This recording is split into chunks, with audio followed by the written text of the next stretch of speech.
warm welcome to you all. Hope you'll thoroughly enjoy our programme.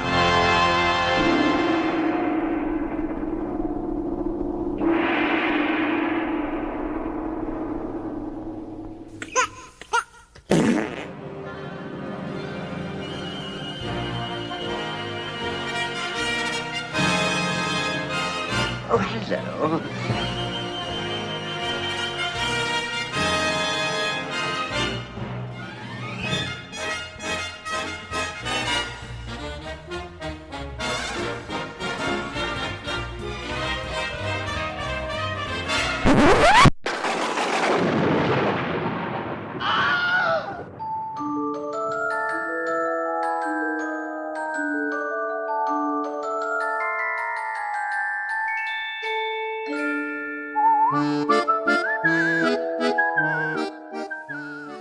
It's Reel Britannia, a very British podcast about very British movies with just a hint of professionalism with Scott and with Stephen. Good morning. Morning, happy Halloween. Happy Halloween. That sort of it should be. It's a Halloween episode. This is our third. Yeah. Theatre of Blood and The Wicker Man, previous years. Yeah. And So, it's almost like there's a running theme. what scary movies. And still, 3 years down the line, we have yet to do our first Hammer horror. But we do still have these plans in place to do a proper Hammer retrospective, don't we? This is what we're looking at. Absolutely, yeah. As soon as we can get ourselves organised and we don't have things like, pandemics and other things getting in the way. It's a bit shocking how many other people have managed to get more done under a pandemic, and unfortunately it's the opposite. Exactly, with but me. yeah, it's such a big subject. We want to do it justice, don't we? We just don't want to be throwing together the occasional Hammer horror here and there. We want to do them chronologically and just give them the respect they deserve. So there's no Hammer horrors in today's episode. It's a gothic horror, I think would be fair to say. It was your choice. Yes. The Innocents, 1961. Yeah. Let you into a secret. I hadn't seen it. You've done it again. I like that noise, by the way. Did you think that you'd seen it though? It was one of those ones, and I'll get this story out of the way now. That again, I thought I'd seen it, and because I thought there was a twist at the end of it, I was in no rush to go back to it because the twist at the end. And do you know what I thought this one was? It's the typical story of the kids are the ghosts at the end, which I think was The Others with Nicole Kidman, wasn't it? Well, I'm going to say yes. That is one of these problems that you sometimes have, and unfortunately, it's one of the difficulties with some younger viewers sometimes trying to appreciate some of the classic films that we hail, is that they've seen the tropes that have been taken from them and used in other films subsequently, and so when they see the original, it doesn't have the same impact because they're going, well, yeah, that was done in this and that and the other. What's so special about that? And you're going, but this is the first time it was done. That's right. So, and I think to some extent that this did set the standard that things like The Others have actually then picked up upon and tried to do homages to, rather than ripping off. But yeah, so maybe that's why you thought you'd seen it and you hadn't. Oh yeah, for years, like when I'm trying to find a different horror movie to watch around sort of this time of year, it's like, The Innocents. Now I've seen that one. I know how that one ends, and I'm watching it and I'm thinking, I don't remember Michael Redgrave being in this, And as it developed, I'm thinking, okay, this story is not what I thought it was, and I don't remember this at all. We'll go more into depth about the whole of the plot, the story, our reaction to it. You've seen it before, I believe. Yes, I have. Okay, so I'm quite familiar with it. I'll be interested to see your views on it after multiple viewings compared to my first time analysis, so to speak. Let's take a short break. Hopefully there's a nice trailer out there we can use. We'll be back after this.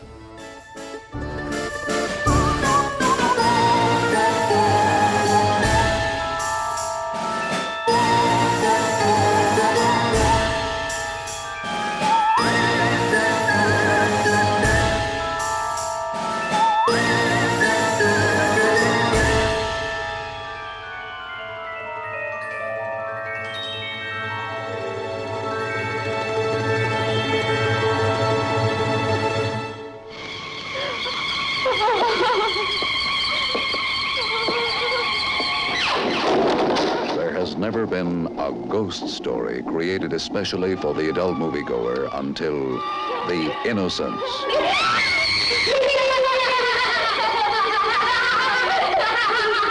Do they ever return to possess the living? 20th Century Fox, which presented Deborah Kerr in Heaven Knows Mr. Allison, and such outstanding motion picture immortals as Snake Pit, Gentleman's Agreement, and Peyton Place, now gives you The Innocents. Based on the Henry James chiller of macabre evil. Brilliantly adapted for the screen by William Archibald and Truman Capote. Do they ever return to possess the living?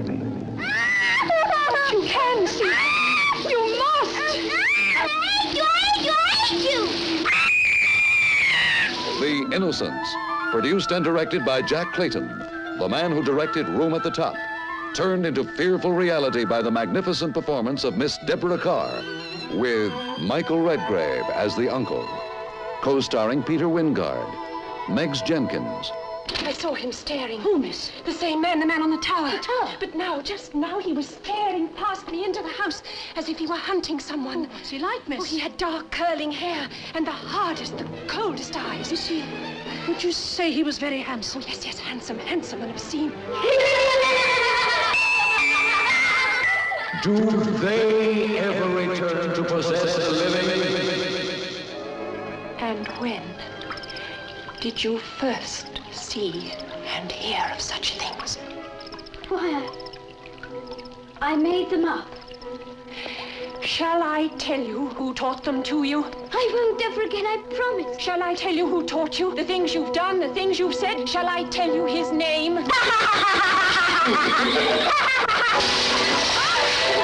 Perhaps the most controversial concept in human relationships ever presented on the screen, with one of the world's great stars, from the man who directed Room at the Top, a new and adult motion picture experience.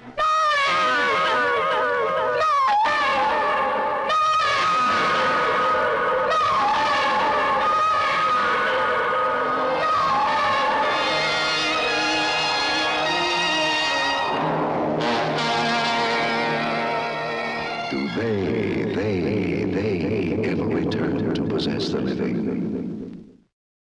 That's The Innocents, released on the 15th of December 1961, directed by Jack Clayton. Now, on IMDb, the writer is listed as Henry James, though obviously it's based on The Turn of the Screw. Also contributing to the writing is John Mortimer and a certain famous screenwriter. Did you spot who it was? Truman Capote. Truman Capote actually did the bulk of the dialogue for this, and I think it's pretty obvious when we get to what we're going to be talking about a little later on. The cast includes Deborah Kerr, Michael Redgrave, Miss Jenkins, who we've seen several times now over the past few years. Bless her. Bless her, we do like a bit of Miss Jenkins. Peter Wyngarde doesn't say a word in this movie. Pamela Franklin making a reappearance, we need to talk about her. And creepy Martin Stevens as Miles. Now, we need a bit of a plot summary, mate. What have you got for us? Right, well, in Victorian England, the uncle of orphaned niece Flora and nephew Miles hires Miss Giddens as governess to raise the children at his estate with total independence and authority.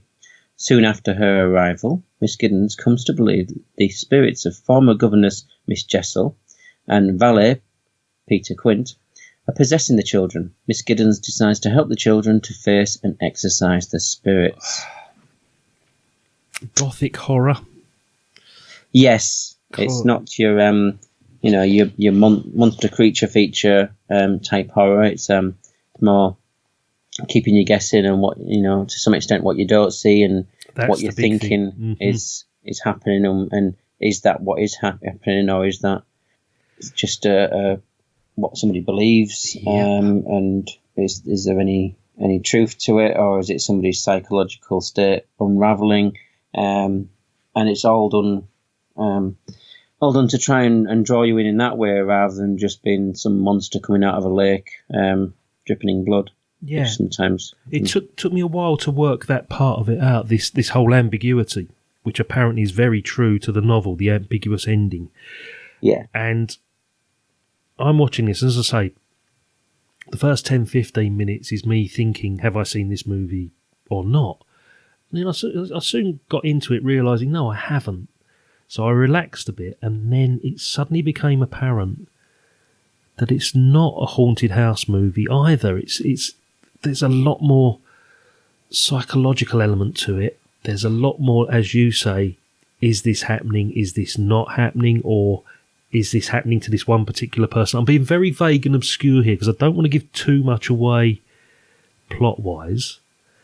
But it had me intrigued. And as I said earlier, you know, I'd like to find out, did you interpret the movie in a different way watching it for a second or third time compared to your first viewing? Because I know for a fact that there's a lot of unanswered questions in my brain after watching it just the once. And I may watch it again before Halloween because I loved it so much. But I just need to have some questions answered in my own head. Yeah, I would say that the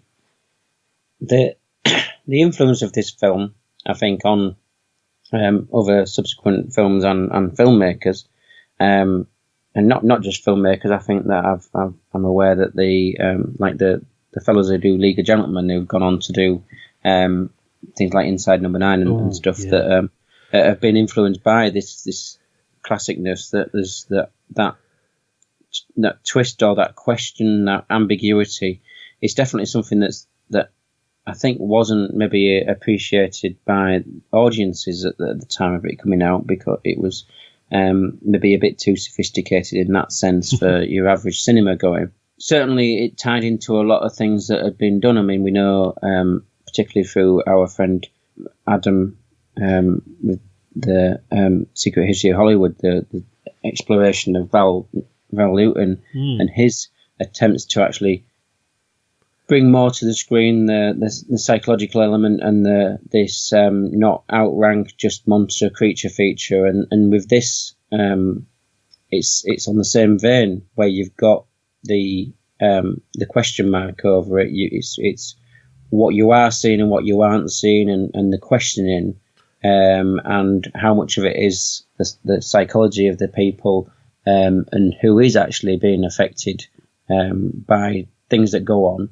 That is something that first time round, I think it doesn't fully land with you, just because it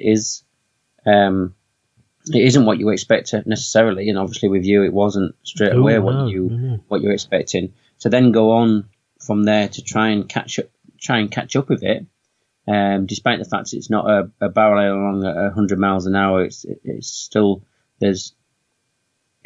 got things happening all the way through it, which are leading you with seeds towards the ending. And I think that's why watching it a second time, I think, will be beneficial for you and perhaps everybody else as well that hasn't already seen it, because you start putting those seeds together. We know there are a number of films that stand the test of time that are more complex than just an initial viewing shows, and you watch it a second or third time and you're picking up things you didn't pick up the first time around and going, oh, that's clever, I didn't get that first time around. And I think this does have that in it. There are bits that you won't necessarily have picked up upon, or realised consciously that you picked up upon from the first watch. Yeah. So I think it will be enhanced by future viewings. Even if it's just a second viewing, starting to allow you to see it more in its entirety. I think that might be where you're coming from it. So obviously off the mic, I'll hear from you at some point about what your reaction was after a second viewing. But certainly that's something I would encourage in people to make sure, not put it on straight away after you've watched it, watch it again, because that would be too soon. But with a short amount of gap between the two, look at it again, because it's got enough in it, and because it is an early example of this sort of the atmospheric horror, the suspense and the chill in there, rather than it being the in your face. Yeah. I think that's why it deserves a re-examination, as for people to watch it who maybe think they already have seen it, but also people who want to revisit it and actually appreciate it again and realise what they've forgotten. I didn't realise the impact it had on me until about 24 hours later. It was bizarre. I watched it and I couldn't process what I'd seen. Yeah. I knew I enjoyed it, but at the same time I'm thinking there's a lot going on here. And in the back of my brain I'm also thinking this is listed in top 10 horror lists by many, many people. And I'm thinking, yes, it felt like a horror. It's more of a, it's not even supernatural. There's a supernatural element to it, but it's more psychological whodunit almost, but not in an Agatha Christie way. It's really difficult to describe. It falls under about 6 or 7 different genres and categories, this movie. And as I say, I watched it the night before last, but all day yesterday, certain scenes and certain images kept coming back to me.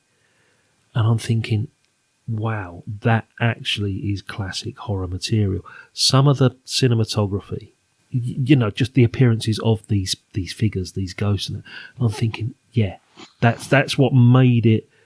So it took a while. It took a while to sink in, which I still haven't fully processed it. Like I say, I absorbed exactly what was going on, and I'm thinking that's the sign of a great movie, that it's made me think. I haven't dismissed this movie immediately after watching it, and I want to go back, as I say. How many times have you seen it, by the way? I think this, when I watched it for this, I think it was actually only the 3rd time I've watched it. Yeah. I watched it quite a long time ago, and I don't think it was so long ago. I don't think I actually did appreciate it properly, and then I was sort of nudged towards watching it again, probably about 7 years ago, maybe. Okay. And I thought, you know, this, yeah, like you, it's got a cachet to it. Did I really think what I thought of it the first time round, and maybe revisit my opinion? Had I actually given it the proper attention? And when I did, I was like, no, absolutely, I didn't really view it correctly first time round. It wasn't that I hated it, but I just kind of hadn't absorbed it, taken everything. I think I was too young and too lacking in ability to in the limited ability I have for appreciation of cinema. I don't even think I had that then. So and I do think that the horror tag, yes, it fits within that genre, but it's a broader based one. It's the suspense and the thrill and the atmosphericness of it all, rather than it being what horror has to some extent become, which is why I often say I don't like horror films because so many of them they're just sort of gore and jump scares and that. There's no jump scares or anything like that in this movie at all. Yeah, and it's not. There's no sophistication to it. It's just the scares of trying to show you something horrific on screen, and that doesn't necessarily work for me.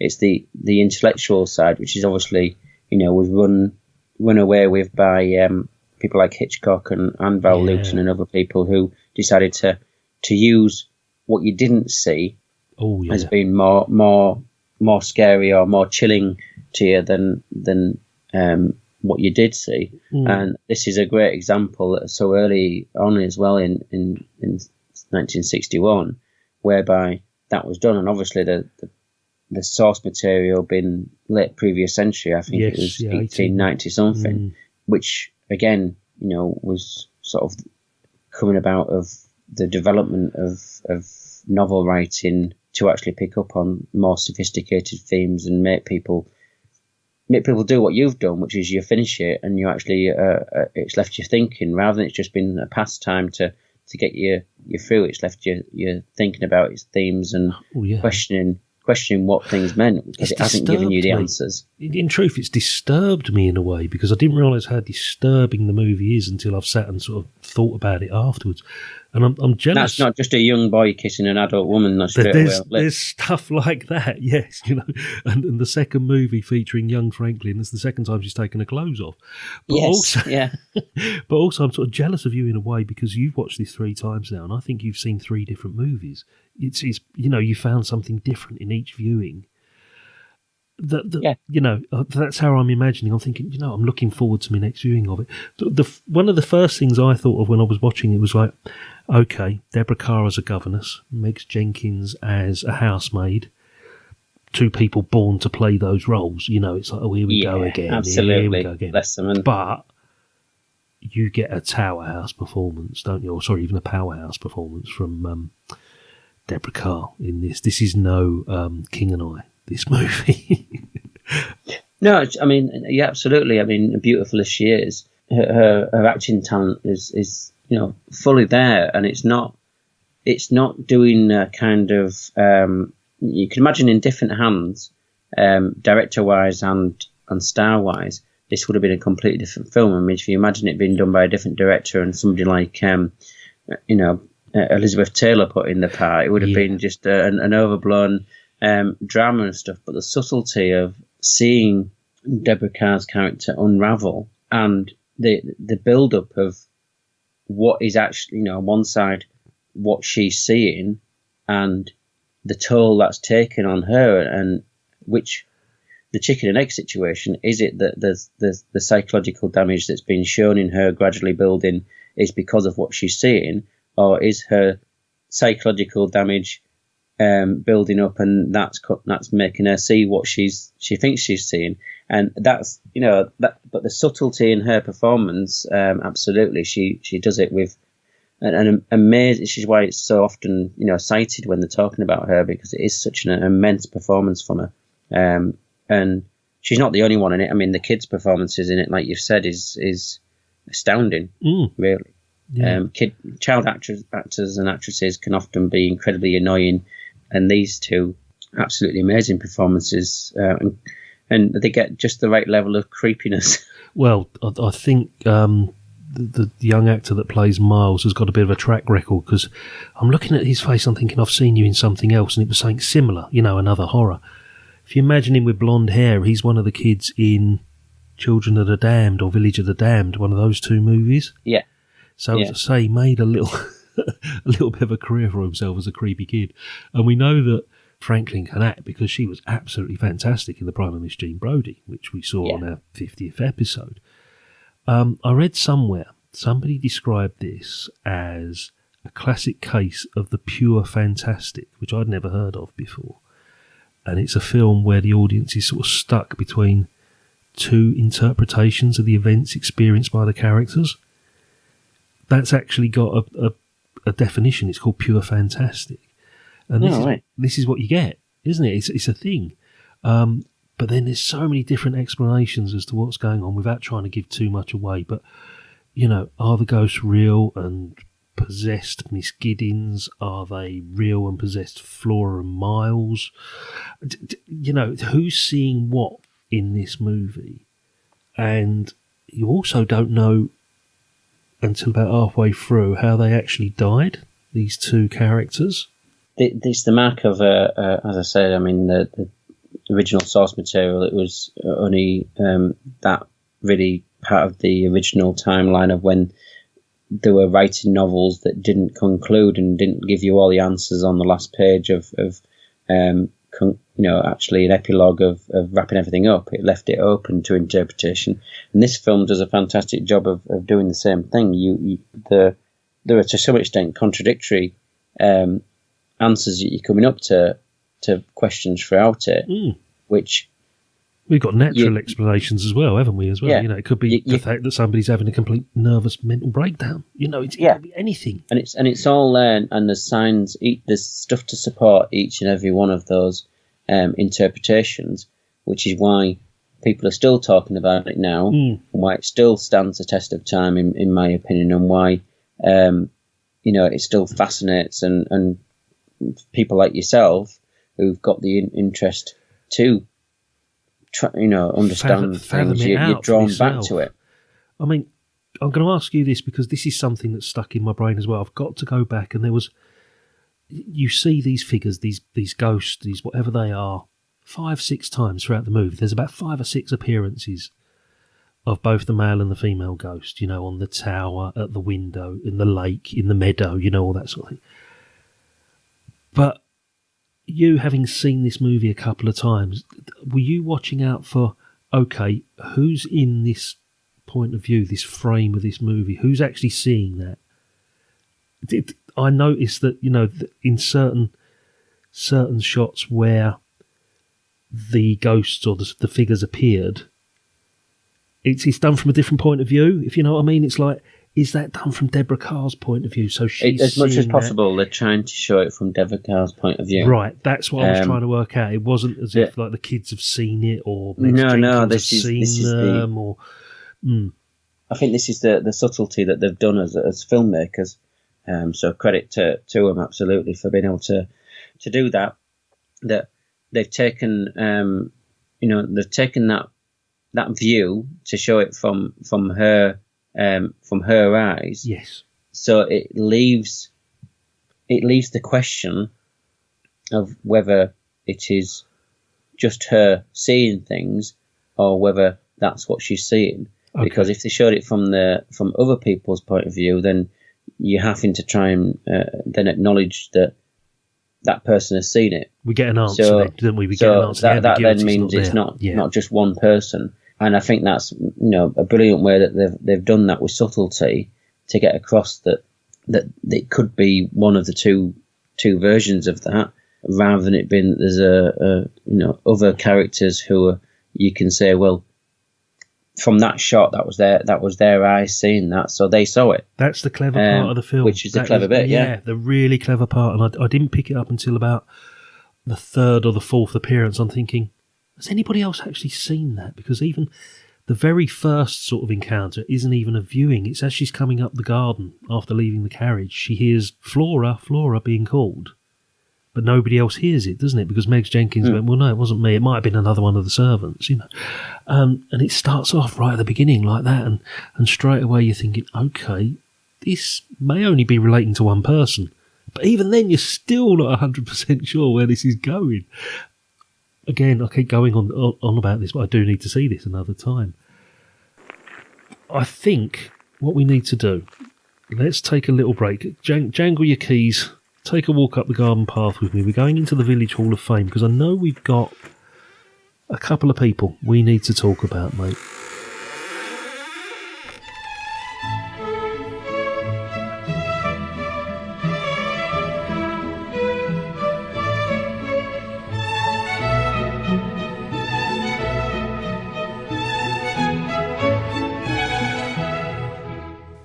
Village Hall of Fame. Take it away, my friend, as the curator of the Village Hall. Right, well, we've got a few people who are making their second appearances in it. Obviously, a film made in this country this year, in the 1960s. I think there's some law that had been passed through Parliament that you had to have one of the Redgraves in it. So, or Sid James. so we had Michael Redgrave in this, and obviously, although he's not managed to catapult himself fully within the Village Hall of Fame, he is making his second appearance because of his previous appearance in Dam Busters. That's the only other appearance he's made in 3 years. Yeah. Wow. Okay. Surprisingly, yeah. Other Redgraves have beaten him to the punch, Vanessa and Corin, but of course, he's still waiting in the wings, waving at them through the window. He's just a face at the window at the moment, bless him. And as you previously mentioned, Pamela Franklin, who had been in Miss Jean Brodie, Tower House performance of amazing talent in her in both films she was in. Thankfully, we've got her as a second appearance, but also second appearance is Isla Cameron, who again was in Miss Jean Brodie. Okay. So she has an appearance there. I mean, although we recognise some of the other people in it, particularly, as we know, we've got a voiceless Peter Wyngarde in this. He doesn't actually, he's not appeared in anything else so far, despite us recognising him from 70s television. Highly unlikely he's going to bother the Village Hall too much. He was more television. Yeah. So he did get second billing on this film, I think, as well. Incredibly. So, whereas the person who maybe should have had second billing on it, Meg Jenkins, yes, who absolutely bless her. I mean, I see her and keep seeing her in things. It's surprising that this is on her third appearance. She's finally made it in. Right. But it's thankfully previously in Bunny Lake and in Trouble in Store. So, and yeah, I mean, in Trouble in Store particularly, she just comes across as so lovely, the character in that, and she's a fantastic actress that just, she plays similar parts a lot of the time, in films, but she's just dotted around all sorts of British cinema. Yeah. And really, I think she deserves more attention than she's ever had as Meg Jenkins. But definitely, certainly in this part, she's although you could argue on one side it's typecast. On the other side, she's absolutely exactly the right person for this role. So yes, so thankfully, I mean, they're it's a very small cast, to be fair. Not many at all in this. Yeah, yep. I mean, we've got, I don't know how many people are in it. Is it about 10 people or 9 people? Pretty much, and 2 of them don't say a word, as you say. Yeah. So we're, it's not an avalanche of people coming into to be possible. It's about time. We've had some crowding at the front door in recent episodes, haven't we? Yeah. We've had more people entering the Village Hall of Fame than actually have been in this film. It's true. We've had some big ones. With the cast of this. And this, obviously, as we've said before about, things that are more play-like, so which have less cast members often. Yeah. A limited number of people, but certainly not a bad performance amongst any of them. No. It really is, the quality is packed in there, but a subtlety in the quality as well. I mean, as we said, some of the performances could have been done by other people quite overblown, and that would have perhaps spoilt the film, but this was done spot on. Perfect casting. We mentioned off air that we need to mention somebody that's part of the crew rather than the cast. And yes. Mainly because what he contributes to this film is equally, if not more important to than the actors themselves. It's the cinematographer, Freddie Francis.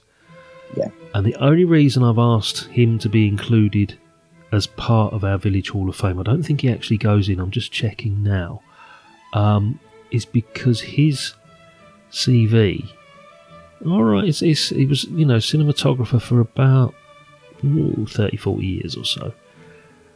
But in later life, you've got the French Lieutenant's Woman, the Elephant Man, June, apparently, who was the chief photographer here, it says. Another David Lynch movie, The Straight Story, which is a great film. But we're going to see him again very soon because he's director of photography at Room at the Top and Saturday Night and Sunday Morning, Sons and Lovers. Massive movies, some of these. So I'm sure we're going to be seeing him very, very soon because the third, this is his first appearance, definitely.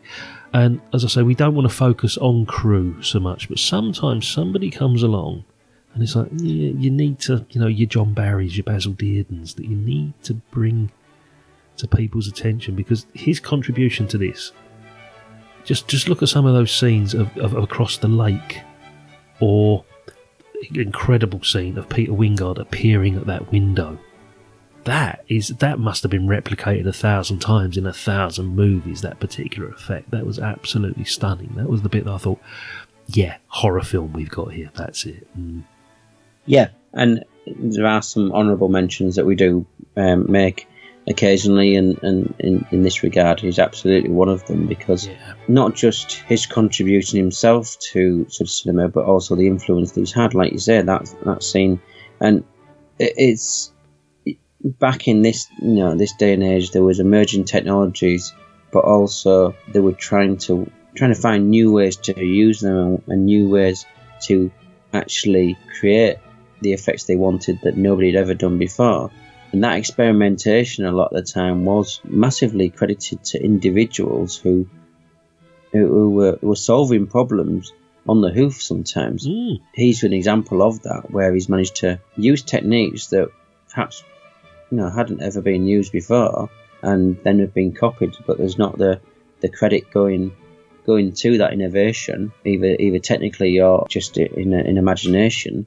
So absolutely, it's entirely right that we raise his name as somebody for us to at least acknowledge. Yeah, in this particular movie, I mean, it's black and white, it's CinemaScope. Straight away I'm thinking Elephant Man, 20 years later, he's exactly the same sort of medium.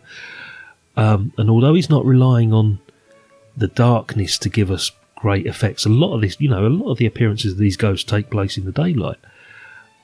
The things that stood out for me, apart from those sort of spectral appearances, things like the candlelight. There was a lot of candlelight in this.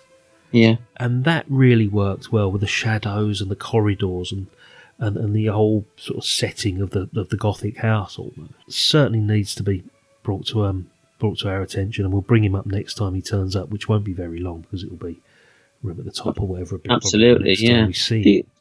Just as a tangent off what you were saying, it's just something I was wanting to ask you, and it's probably an appropriate point now. Yeah. Do you think this film would have worked as well if it had been in colour? No.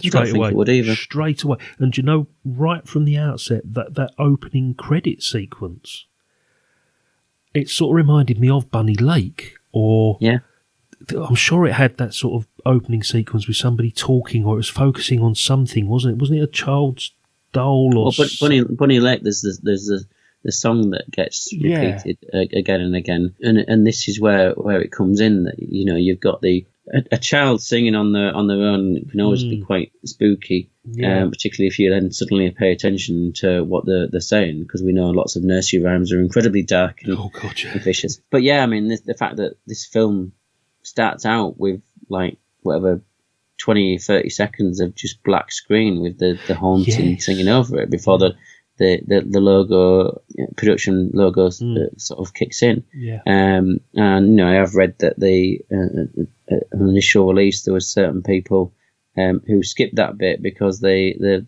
projectionists didn't realise that was an intrinsic part of the film to get it started and set the mood. It's something I was thinking about, that if it was done in colour, it'd have to be done with maybe some more modern sensibilities on colour. Because at the time, if it was done in colour, it was done basically Technicolor, which I think would have completely ruined the entire atmosphere of the film. It'd take your focus away. You would be focusing on costumes and the colours in the garden of the flowers or the lake, and that's not what this is about. It's about people's minds, people's perception of things. We've been very vague. I know we're going to start winding this down a wee bit now, but we've been very vague with regard to the plot here. We've given absolutely nothing away. And I don't want to. I want people to go into this movie as blind as I did. Or at least thinking they've seen it, going and watching it. No, if you think you've seen it, you haven't. You're rewarded on all levels, I think, and I'm sure I'm going to be rewarded again because I want to see it two more times, 3 more times, who knows. And like you, I think I will get 2 or 3 different movies out of this. The unfortunate thing is, I think that the rewatches, I think that, just from my own personal perspective, the longer I leave between the rewatches, the more I get out of the rewatch. Yeah. So I'm kind of trying to play a delicate balance of wanting to rewatch it, but not wanting to do it too soon, because the familiarity might be a bit too much. And we've spoken about that before with some films that we particularly like, that you don't want to watch too much because it kind of makes you too familiar with it. But I think definitely for you, watching this again soon would benefit. And then leave it a while before you get round to your third watch. Okay. I think that would be the way to do it. So maybe before Halloween, like you say, watch it a second time. And then put it away for 5 years or so, Put it away for a couple of years, maybe 2 years or so, and then go back to it and go, oh, yeah, well, I do remember this again now, and oh, yes, I remember why this had an impact upon me. I'm looking forward to it. In my star rating system, I only gave it 4 to start with. But like I said, in the last 24 hours, another star has crept in, because it's just... I couldn't fault it. I could not fault the performances, the direction, the cinematography, the music. There was even some electronic music in there. It wasn't traditional score, was it, in a lot of places? And it's a bit like the gift that keeps on giving. This one is like, okay, give it another go, like you say. And I haven't gone away disappointed from this movie, put it that way. Well, I'm glad you especially since it was a first time viewing, there was always the chance that it might not live up to expectations. But with me, I think that the yes, there's the usual caveat that this might not be to somebody's taste, and they can always already tell that. But otherwise, I would recommend anybody who's particularly interested in cinema, but also interested in being in, having something that's going to make them think when they're watching. It's not make them think in a terrible cerebral way that's going to be challenging, but just something that isn't just chewing gum for your eyes, which a lot of modern horror can be. This is something that is cleverer than that and will actually have more impact, I think, for that. So I'll recommend that people do hunt it out, particularly when they're wanting something this time of year. Yeah. This is a perfect excuse to make the effort to go and watch this film, and which is not banded around accidentally that this is a classic of horror, because of the impact it has, not just on cinema and the genre, but also it still can have an impact upon the viewer after 60 years. Yeah, it's intelligent horror, as you say. It's not your jump scares and your monsters jumping out of closets. And I think this is one that would benefit from a big screen as well, being that widescreen black and white cinemascope.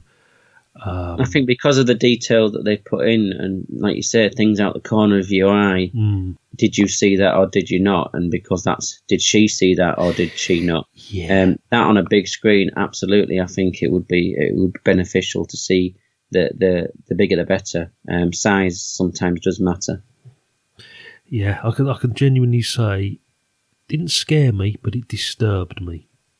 I think is the best way, in a good way as well. It didn't, I didn't have a sleepless night, but it kept me thinking. It's kept me thinking about the movie 48 hours later. Okay, that's The Innocents, 1961.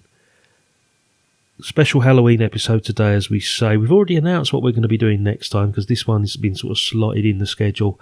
But we'll take a short break and we're going to remind you what we're going to be seeing after this.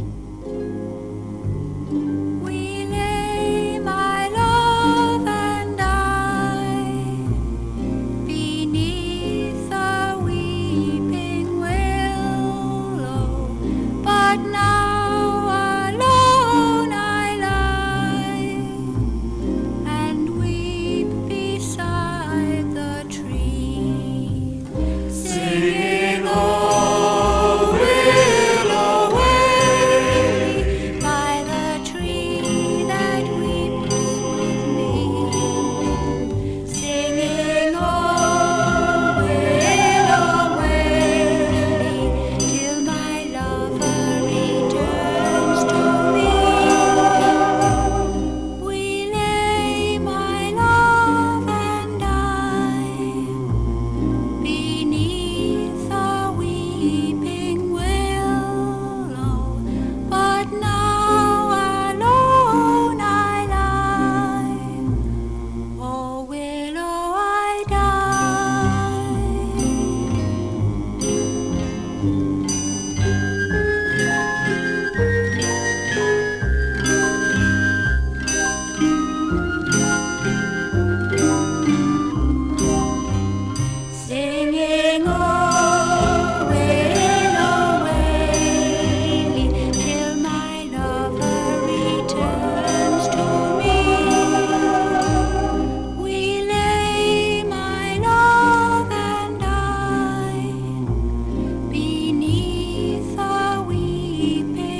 as we announced a couple of episodes ago, Stephen, it is your choice for the next one. It's one I haven't seen again.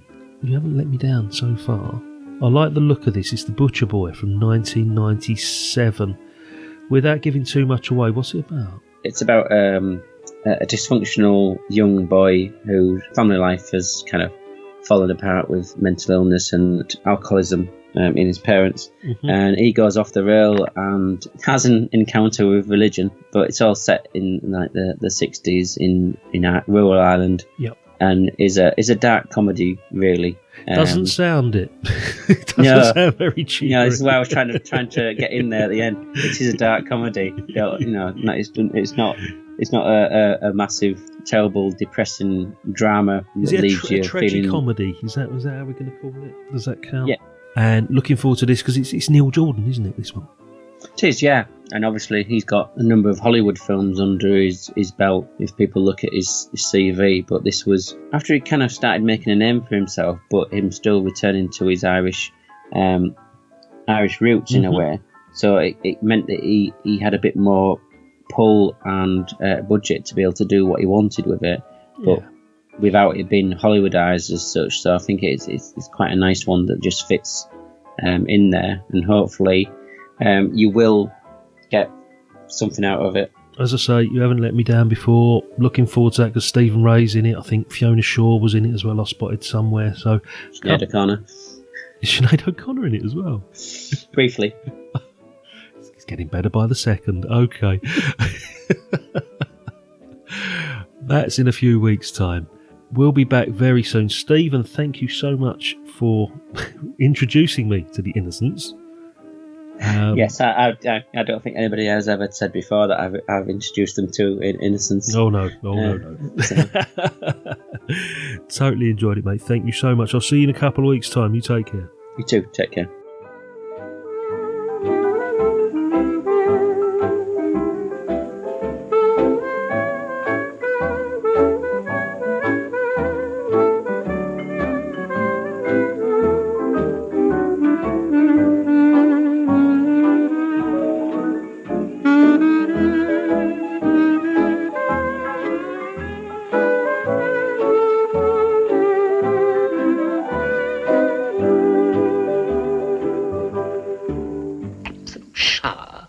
Positive shower.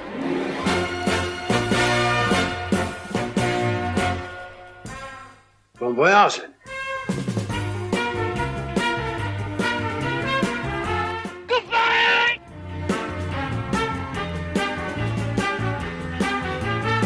Good luck. Thank you.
Keeping the British hand up, sir.